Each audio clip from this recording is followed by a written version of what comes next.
Come è noto, nel 2029 scadranno le concessioni idroelettriche, le grandi concessioni idroelettriche che sono la vera partita.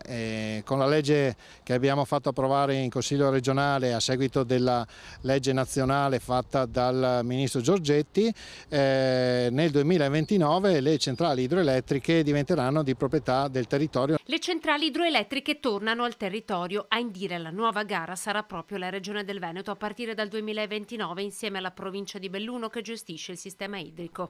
A Venezia intanto la firma della delibera che detta i criteri per la quantificazione della componente fissa e variabile del canone dovuto dalle grandi derivazioni idroelettriche per l'anno 2023, in applicazione della legge regionale del 2022.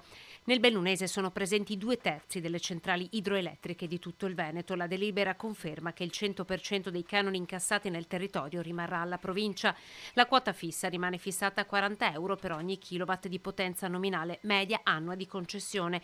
Cambia invece il dato sul variabile. Sarà un canone fatto da una quota fissa che più o meno si avvicina all'attuale canone che incassa la provincia complessivo, più una quota variabile che come minimo varrà una decina di milioni di euro. Poi ci sarà una gara, si vedrà come verrà tarato questo valore perché è la cosiddetta quota variabile. Quindi vuol dire decine di milioni di euro che entrano nelle casse della provincia di Belluno.